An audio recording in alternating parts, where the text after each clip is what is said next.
Ceci est un livre audio autogénéré par Google. La rencontre avec la tradition japonaise. Le vide est tout-puissant car il peut tout contenir. Kazuko Okakura. Takemitsu est né à Tokyo, au début de l'ère Showa, de 1926 à 1941. Cette époque de l'histoire japonaise se caractérise par un nationalisme croissant qui ne cédera qu'à la capitulation du Japon en 1945, après les bombardements atomiques de Hiroshima et de Nagasaki par l'armée américaine. À 14 ans, à la fin de la Deuxième Guerre mondiale, Takemitsu va vivre une expérience militaire très amère. Il est enrôlé loin de Tokyo dans de dures conditions pour un adolescent. C'est par l'intermédiaire d'un autre militaire qu'il a son premier contact avec la musique occidentale. Sa vocation de musicien lui serait venue à la caserne en écoutant Parlez-moi d'amour, Redites-moi des choses tendres, chanson française chantée par Joséphine Baker. Jusqu'à ce jour, il n'avait écouté que la musique traditionnelle de son pays, imposée par le régime impérial.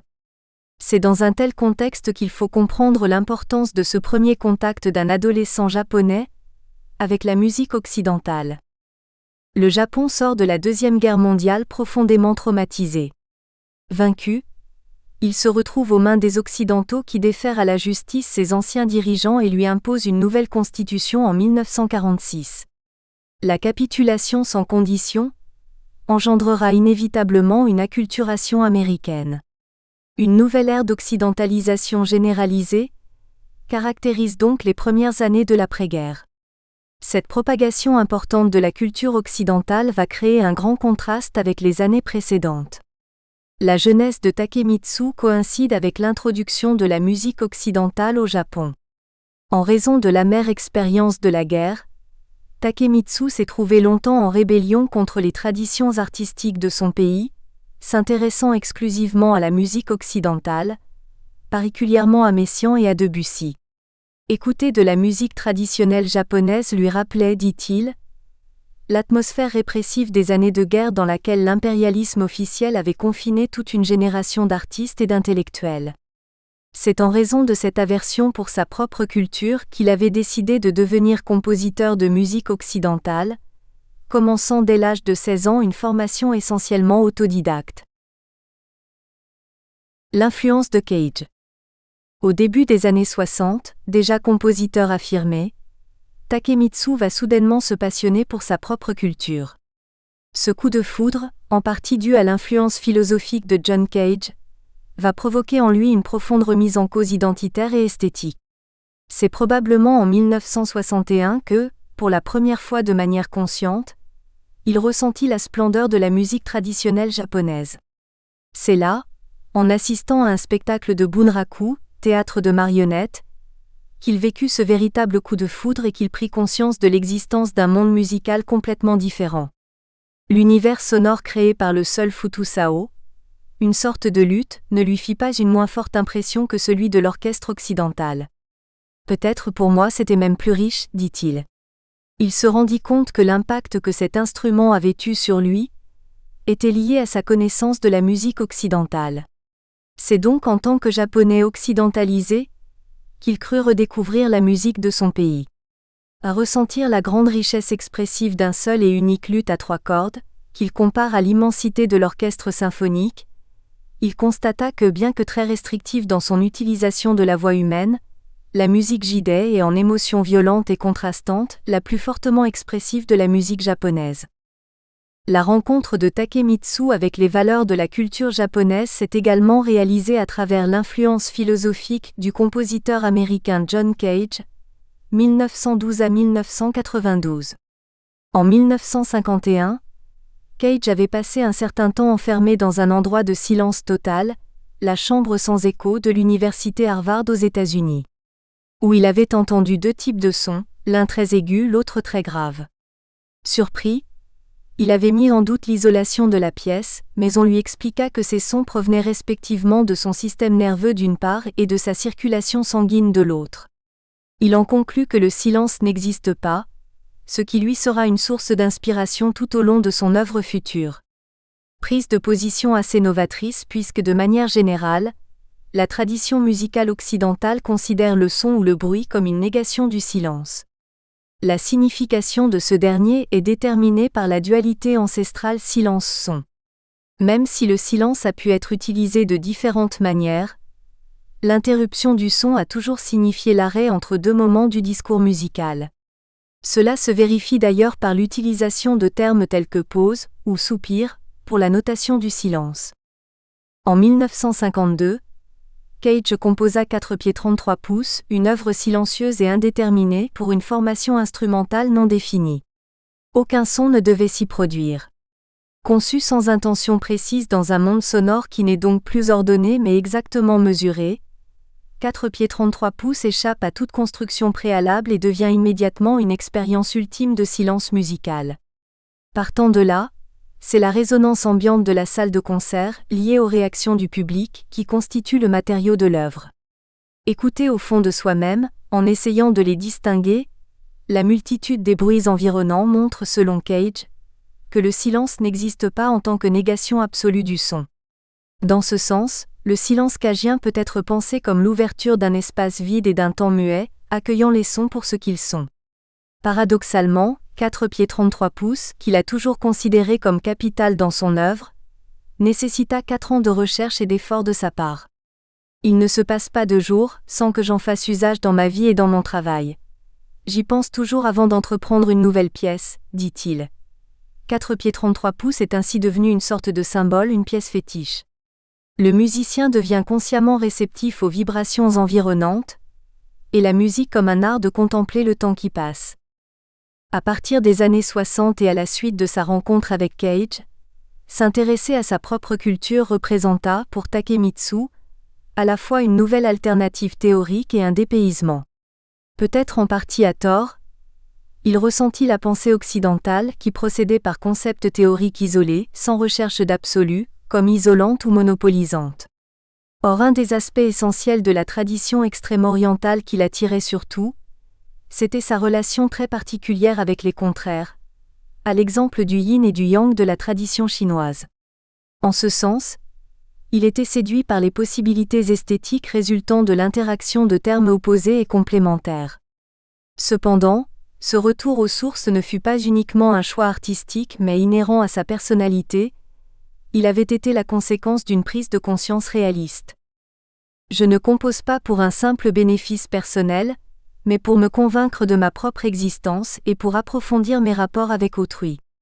Bien entendu, ayant été élevé au Japon, je ne pouvais pas faire abstraction de mes traditions nationales. Mais dans la mesure où j'en avais pris conscience après avoir étudié la musique occidentale contemporaine, mes propres traditions revêtaient une signification particulière. Les idées de Cage furent une révélation pour Takemitsu. Ils le libérèrent de la conventionnelle tradition tonale européenne. L'influence de Cage le poussa indirectement à remettre en question ses convictions, centrées à l'époque sur les partitions européennes, et à se tourner vers sa propre tradition. L'existence du bruit, dans la musique traditionnelle japonaise l'incita à reconsidérer sa conception du timbre, et à y voir une infinité de possibilités. Il pensait à l'instar de Cage, que le son véritable possède une vie intérieure qui lui est propre. Cage appréciait probablement plus que Takemitsu la culture et la philosophie extrême-orientale, et ce dernier reconnut à maintes reprises tout ce qu'il lui devait dans la redécouverte de sa propre tradition. C'est en grande partie à travers le contact que j'ai eu avec Cage, que j'ai été amené à reconnaître la valeur de ma propre tradition. Nous avons une tendance à n'appréhender la musique que dans les limites des conventions superficielles et étouffantes de la musique composée. Au milieu de tout cela, l'acte simple et fondamental de l'homme, écouter, a été oublié. John Cage essaie de rétablir le sens de cet acte originel. La dimension qu'a donnée Cage au silence a rapproché Takemitsu de la musique traditionnelle japonaise, laquelle accorde au silence de grandes qualités expressives. De manière concomitante, cet intérêt va lui révéler l'importance de l'élément de la nature, non seulement en tant que source d'inspiration, mais en tant que référence globale. Les interventions de Cage en Europe, qui exerçaient une action paradoxale, perturbatrice et stimulante sur leurs recherches et leurs réflexions, avaient suscité l'intérêt de nombreux compositeurs.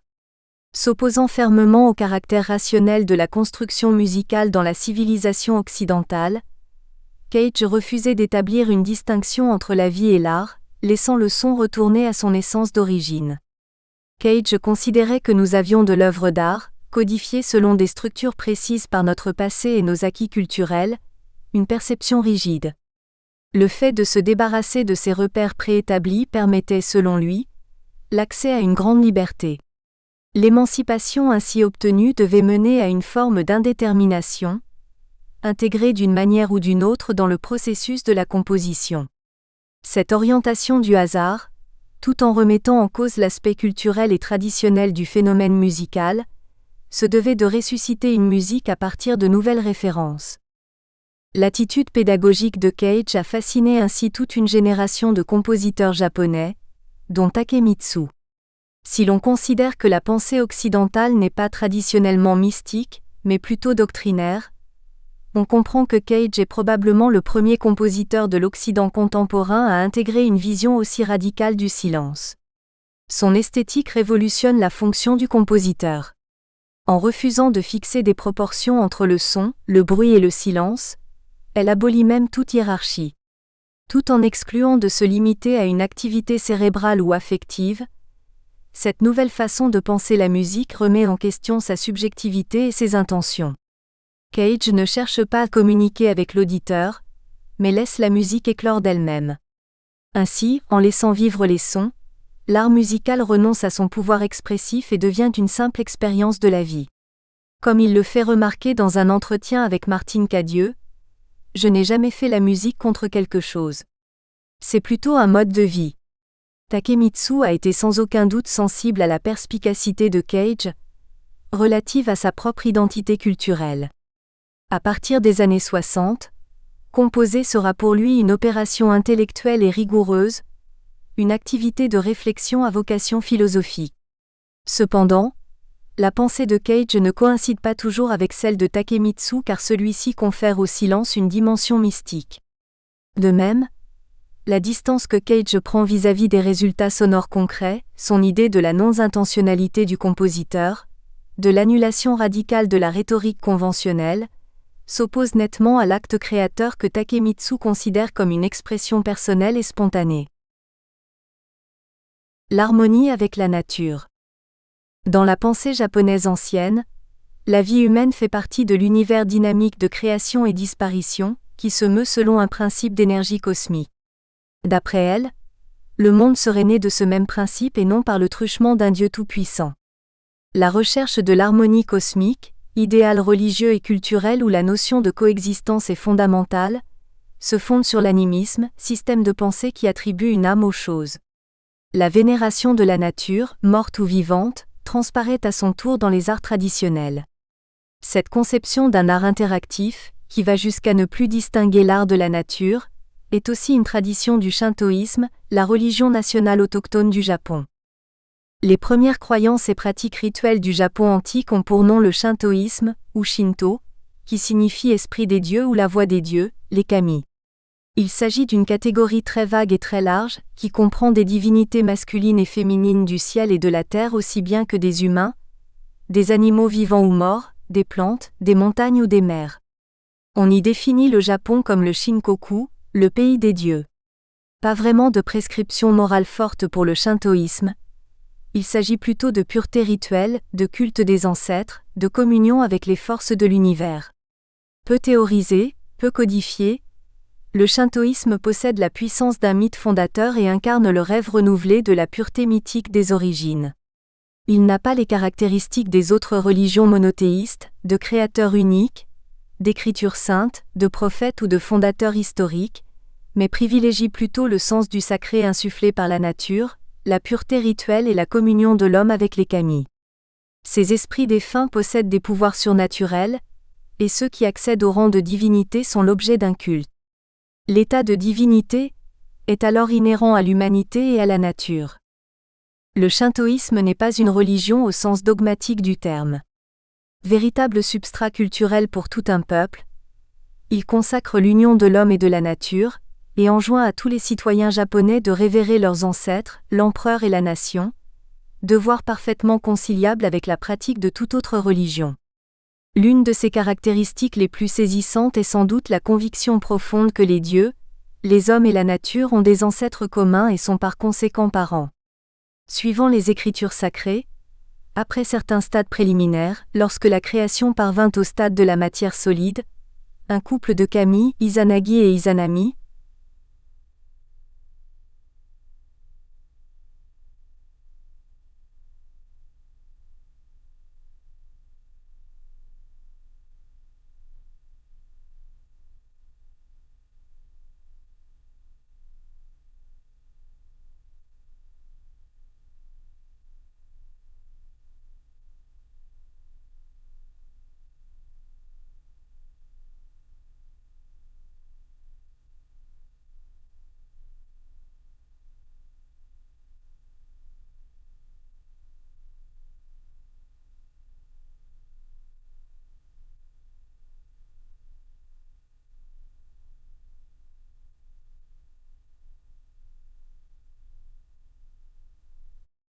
c'est à travers cette harmonie intuitive, selon la primauté du sensible sur l'intellect, que s'établissent les rapports de l'homme avec le monde environnant.